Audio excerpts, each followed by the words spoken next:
আসসালামু আলাইকুম, আশা করি সবাই ভালো আছেন। তো আজকে আপনাদেরকে তারা তালিমের ব্যাপারে ফাইনাল আপডেট দেব। আশা করি আজকের ভিডিওর পরে আপনারা এই বিষয় নিয়ে আমাদেরকে কোনো কমেন্টস বা কোনো কিছু জানতে চাবেন না। আজকের এই ভিডিওটাও করার ইচ্ছা ছিল না, বাট এই পরিমাণ অপপ্রচার চলতেছে, হ্যাঁ, মানে বলার বাইরে। অনেকে বলতেছেন যে আমি নাকি ইচ্ছা করে তালিমের সাথে তারার বিয়ে দিতে চাইতেছি না, আবার এরকম বলতেছেন অনেকে যে তারা প্রেগনেন্ট হয়ে গেছে। তো এই সমস্ত আউল ফাউল কথা আপনারা কোথায় পান আমি জানি না। তো এর জন্য আসলে বিষয়টা ক্লিয়ার না করলেই না। তারা নানি তারা তালিম আজকে ধরা পড়ছে পুলিশের কাছে, এর জন্য আমরা থানায় আসছি। এখন তুই কি ওরে মাফ করে দিবি নাকি মামলা করবি? আমি যদি এখন মাফ করে দেয় এর থেকে বড় ভুল আরো করবার পারে। ওর কাছে বিয়া দিবেন না, জেলে কাটবো। এবং এটা কি আমরা কয়ে দিয়েছি আপনারে? আমি কি কোনোভাবে ধরে ফোর্স করছি যে না ওরে জেল কাটা ভাই কাটা?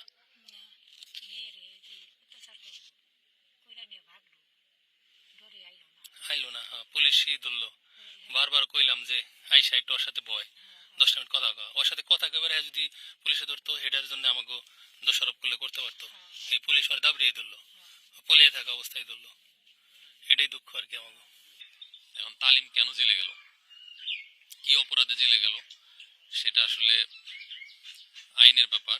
ওই বিষয় নিয়ে বেশি কথা বলবো না, তবে শুধু এটুকুই বলি, আমি আমার সর্বোচ্চ চেষ্টা করছিলাম তার সাথে তালিম র্যাক করে দেওয়ার জন্য।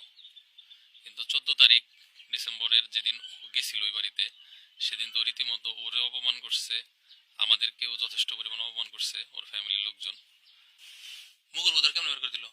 ব্যাগ ব্যাগ ফালিয়ে দিছে আর হলো আমার ঘর থেকে টাইনা বের করছে। বছর তো কার প্রেমে পড়ছিলি, কাগজ নিয়ে আমাকে বাড়ি ঘর ত্যাগ করছিলি, আমরা খুঁজা পাই না। বছর তো দুনিয়াটা কিরকম কঠিন, তুই তো দুনিয়াটারে সহজ মনে করছিলি। 15 তারিখে যেহেতু ঘরোয়াভাবে বৈশাখ কোনো সমাধান হয় নাই, কোনো মাই মাতবরদের এলাকার কোনো মাই মাতবরদের কথা ওরা শোনে নাই, তো স্বাভাবিকভাবে আমাদের কিন্তু আইনের পথে হাঁটতে হবে, কারণ এটা একটা অন্যায়, একটা অবিচার। হ্যাঁ, কারণ এর আগেও তালিমরে আমরা 2 বার এই বিষয়টা নিয়ে সাবধান করে দিয়েছিলাম। তালিম ম্যাচিওর ছেলে, তারা কিন্তু ম্যাচিওর না, ও কিন্তু আন্ডার এজ। ওর জ্ঞান বুদ্ধি আর তালিমের জ্ঞান বুদ্ধি কিন্তু এক না।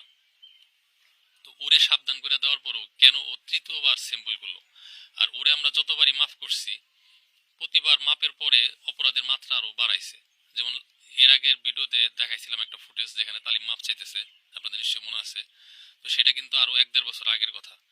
আপনার জবান আসলে ঠিক করেন, আপনার জবান আমার জবান ঠিক আছে, আপনার জবান ওর মুখে শোনো, কার মুখে শুনবো? অতি বলুন এই 15 দিনের মধ্যে ওর লগে দেখা সাক্ষাৎ কোন জায়গায় না, আমার জানা মতে ও আজকে 5 দিন 15 দিনের মধ্যে 15 দিন কে 1 মাসের মধ্যে দেখা হইছে নাই, 1-1.5 মাসের মধ্যে। হ্যাঁ, এটা কেমন কথা কোন? এটা আপনি তো পেড়া এই কথা হলো, কথা হলো, কথা হলো না, আর কথা হলো, আপনি পেড়া এই আর কথা হলো। তুমি আমি কি একটা কথা বানিয়েছি নাকি? আমি কথা বলছি না, এর কথা তুমি কথা রাস্তা কইও, তুমি কথা রাস্তা কইও, আমি এর কথা বানিয়ে কইতেছি না, ওর কাছ থেকে হইনা আমি কইছি। আমি কইতেছি শুনেন কোন নাই যে হলো ওই ব্যক্তি ঠিক আছে তোরে এক সপ্তাহের মধ্যে আমি আমার বেটা আনো, তুই যদি চাস তাহলে আমি তুই ঠিক আছে তার বাদে তোরা কোন এই কথা?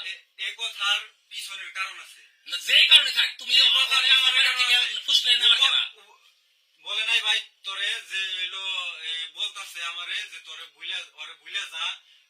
একবার আমি গাও বলে নাই ওরে বাটপার কইছে তো বাটপারি, তো বাটপারি আপনি বাটপার না কইছেন আমার কথা আগে শুনতে। ওরে কি কইছি যে যে সব কথাই ভাই কইক না কেন, যে সব কথাই আমার কইক না কেন, যে কোনো অপবাদী দিক না কেন, যদি এই 3-4 বছর ধরে আমরা আছি, তুই আছ ভাই এবং আফার সাথে কথাগুলো মিলিয়ে নি কইছি কিনা যে ভাই এবং আফার সাথে যে আন্তরিকতাটা ভালোবাসাটা জন্ম নিছে তোর সাথে বা আমাদের সাথে বা তোর সাথে যে ভালোবাসাটা জন্ম নিছে, এটা ভুলা বড় টাফ ব্যাপার না। তুমি খুব সহজে বুঝতে পারে নাই, ও যতবারই গেছে যেভাবে ঘুরাইছে তুমি পারছো, ঠিক আছে? তোমার প্রতি আমার অনেক বেশি আস্থা ছিল। আর কি হলো আরে পশুদিন এটা কইছে যে আপার বাপার এটা বলো আইদের বাপের জন ভাই আমার ভুল হয়ে গেছে, যা হইছে ঠিক আছে, ও তোরে আমি বিয়ে করবার চাই, তাও আমরা রাজি। কই নাই আমি এই কথা ওইও কইছি যে তুই যা তালবে কোষ আজকে দুপুর সময় কইছে, আজকে দুপুরেও কইছি এই কথা শোনার পর এই কথার ব্যাখ্যা কিন্তু ও যে স্টাইল দিয়ে কথা কইতেছে, ঠিক আছে? আমার এখনো ইচ্ছা ছিল যে আজকে আর পরে না না আরে তা না এই যে এখন যাই ভাই মুকু ভাই যে আমার একটু কয়ে গেছে তখন আমি সম্প্রদায়ের কথা কইছি যাই হ্যাঁ যদি ও এখনো নত হয় যে না এগুলা ভুল হয়ে গেছে ঠিক আছে যে আসলে ভাই ভুল বোঝাবুঝি তাও আমি কইছি যে ওর আমি সুযোগ দিব কিন্তু ওর কথার স্টাইল দেখছো নিজের বুদ্ধিতে চলো নিজের বুদ্ধিতে না চললে না চামড়া থাকবো না তোমার আমার আমার চামড়া কেউ চুলাইতে পারে কেরা তুমি দেখ পারছাও তোমার দেখ পারছাও আপনি পারলে ফেলাই হ্যাঁ পারলে ফেলাই তুমি আর একবার ওর রাস্তাঘাটে ডিস্টার্ব করো তোমার চামড়া যদি না ফেলে আসে আমি এলাকাতে চলে যাবো আমি হ্যাঁ। আমি বেআইনি ভাবে অন্যায় ভাবে ও তো অন্যায় ভাবে না তোরে করে দিলাম বেটা তুই আমার বোনের লগে রাস্তাঘাটে কোথাও আর একদিন একটা কথা কবি না একটা কথা কবি তোর চামড়া উড়ে ফেলাম ওদের আর আপনার বোনেরও বইলে দিন তা আমার বোনের বলে আছে ঠিক আছে আমার বোনের সাথে তুই ভুলেও রাস্তাঘাটে কোথাও একদম জ্ঞানের সূত্রে কথা কবি না ও যেদিন আমার বাড়ি থেকে চলে যাবে আমার সাথে থাকবো না যেদিন আমার কোনো ক্ষমতা থাকবো না ওর উপর সেদিন তুই যাইস তার আগে যাইস না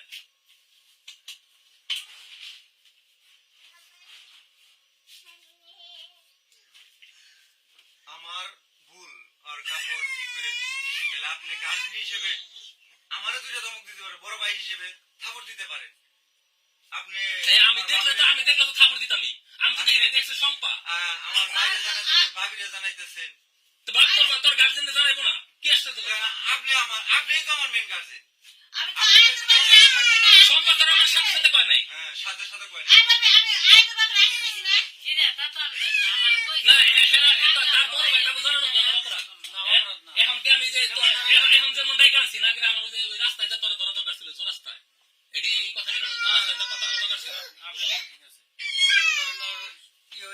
আরে ভাই আমি ছোটবেলা থেকে ওরা আনার পর থেকে ওরা নিয়ে আমার টার্গেট যে তালিম তারারে বিয়ে দিব দুইজন আমার সাথে থাকবো ও এখন মাসে 20,000 টাকা বেতন পাইতেছে ওর বেতন কি 20,000 হইতো না দুজনে 40,000 টাকা থাকা খাওয়া ফ্রি ঠিক আছে বেতন কি আমি ও প্রতি মাসে বাড়াই ওর বাড়াইতাম না ওর কি 15,000 টাকা দিছি 15,000 ফিক্স রাখতাম ওরা দুইজনে মিলে আমার এটা থাইকে খাইয়ে মাসে 50,000 টাকা জমাইয়া 6 বছর পরে কইতো যে ভাই তাহলে এখন আমার এটা জায়গা কিনা এটা বাড়ি করি বা এই করি এখন আমরা আলাদা থাকি দিনের বেলা আমার এনে থাকতো উনি চলে যেত আমার স্বপ্ন কি আপনার স্বপ্ন বহুত দিন দাঁত দেখা লাগবে না তোমার স্বপ্ন তুমি বিয়া দিবা চাই বিয়া করবা না তোমার কাপড় উল্টাইবা তুমি কইলে আমার দোষ হয়ে যাবো গা এমন যদি তোমার আমি বিয়া দিবার চাই নাই যে তার হাতে তালিম পছন্দ কিন্তু আমি মাঝখানে কাটা হয়ে রয়েছি দুই হাতে একত্র করবার দিতেছি না তাইলে তুমি আমার এই কথা কইতে পারতা যে ভাই আমি করে চাই কিন্তু আপনি চান না আমি তো লুবি না কি লবি না আমি তো লুবি না আমার কি বাড়ি করে যাবেন এমনি নিতা তুমি তুমি কথা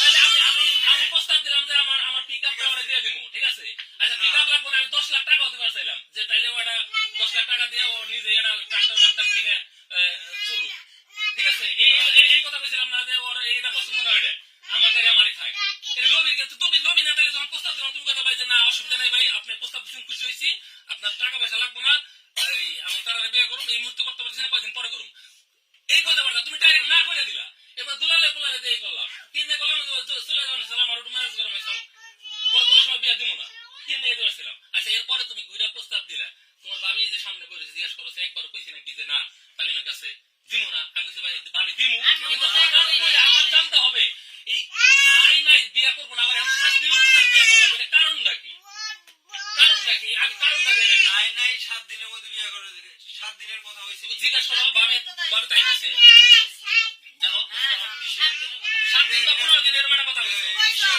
যে এখন না দিলে পরে কোন নাই জিজ্ঞাসা করো আমি সিরাজের বলছি সিরাজের বলছি এটা ঘুরে কথা আমি কইছি যে আপনি যদি বিয়া দেন তাহলে আমরা এখনই নিমু তুমি 7 দিনের কোন আচ্ছা না তো আপনি ওভার আচ্ছা এখনই না 7 দিনে না এখনই দিমু আমরা কি না করছিলাম ভাবি আমিও তো দেখ কই নাই যে না করছি আমিও যা বলছি যে 2 বছর পরে দিব এসসি পাস করার পরে দিব আমিও বলছি আপনার হইতে কাজ না, না। ও আগের মতো মন জয় করুন লাগবো তোমরা করবে না বোকা বললাম নাকি আচ্ছা আমার বোন তোমার কাছে বিয়া দিমু তুমি আমার হাতে কথা কও না তোমার কাছে আমি কিভাবে দিমু তুমি যে ওরে এরপরে যে সুখে রাখবা কিনা তুমি ওর উপর কোনো অত্যাচার নির্যাতন করবা কিনা মানে তুমি আমারে মন খারাপ কইরা ঠিক আছে আমার হাতে তুমি কথা কইবে না বোন বিয়া দেওয়ার পরে তোমার হাতে আমার রাস্তাঘাটে দেখালে কথা কইবে না মানে এরপরে তুমি যা ইচ্ছা তাই কইবা হইলো আমি তো কথা কমু না আপনিও কথা কইন না আমার দিকে অন্যদিকে আমার দিকে দেখে তাকে অন্যদিকে সেট ফেলাই তো সব খালামু না তুমি আচ্ছা তুমি যে কইলা আপনার অহংকার আছে আমাকে হ্যাঁ তোমার খুব অহংকার আছে তোমার আমার অহংকার আছে তোরে বেটা আমি ঈদের দিন আমার গাড়ি নিয়ে আমার বাড়িতে যেতাম না ওই ঘটনা পরে ঠিক আছে তাইলে আমি তো বাড়ি যাইতাম না। তারপরে যেদিনকে তুমি গেলা গাড়ি থেকে বিকালে সেদিনকে তো সকালে তোমার কাম দিয়ে দিয়ে গেছে গাড়ির মধ্যে কি বুবার মতো আইছিলাম না? একটা সম্পর্ক স্বাভাবিক হতে সময় লাগে। রাগ উঠছে এই মুহূর্তে আমি 2 দিন কথা নাই কইতে পারি। কথা না কইলে হলো সবচেয়ে নম্র ভদ্রতা। আমি তো এই উচ্চাবাচ্চাটা ওই সময় করতে পারতাম, তা না কইরা আমি মৌনতা অবলম্বন করছি। আচ্ছা ঠিক আছে, ও হাত দিছে দিক, ও তো ওর হাতে বিয়ে দিবার চাইছি, সম্পর্ক স্বাভাবিক হইতেই পারে। আচ্ছা বিকুল, আমার মাথা গরম হয়েছে, আমি আবার তোর হাতে কথা কইলে আমার কথায় মনে কষ্ট পায়, ও চলে যেতে পারে। তুমি যাতে না যাও সেই জন্য কিন্তু আমি কথা বলাটা কম রাখলাম। বাপেরে কোয়ার আগে বিলো বাবিরে কইছি তারপরে ব্যাপারটা বুঝছো না? আমি কিন্তু বিষয়টা কুল ডাউন করার জন্য আমি কথা না কইয়া তো ওরে অপমান করি নাই, বা এটা আরো 10 জনকে জানাই নাই। জানাই দিলে তোমাকে জানানো হয়েছে। আর ওরে নিয়ে তো আমি ঈদের মধ্যে আমার পিক আপ নিয়েও গেল, এই রাস্তায় কত কাহিনী মাহিনী হইলো। এরপর ওই ঈদের মধ্যে ছুটি আইলো, আহার পরে ও চলে গেল, আর আইলো না, ঈদের পর আইলো না। তাহলে ও কিভাবে এটা আমার দোষ দিল? ওরে যদি আমার পছন্দ না, তাহলে ওরে দিয়ে আমি পারমিশনে দিতাম। আমি যে কথা 2 দিন কইলাম না, তারপর ও নেই তোমার পারমিশন, তুমি আমাকে নামাই দেওয়া নাই, তো তাইলে আমি এবার কথা কইলাম তোমার পারমিশন, আমি কথা কই নাই তোমার হাতে। আমি কি বোয়ার মতো কিছু করে রাস্তা? আমি কি বোয়ার মতো তাইলে আসার পরে তুমি কেন আইলা না? তো যাই হোক, কি আর কথা কবি না মোবাইলে নাকি? না, ওর সাথে আর কোনো কথা নেই। সম্পর্ক নেই। হ্যাঁ, আর কোনো সম্পর্ক নেই। আবার যদি কোনদিন দেখছি যে যে মোবাইলে মেসেজ দিতে হয়, এটার কিন্তু চামড়া থাকতো না। সেই ঘটনা কিন্তু আমি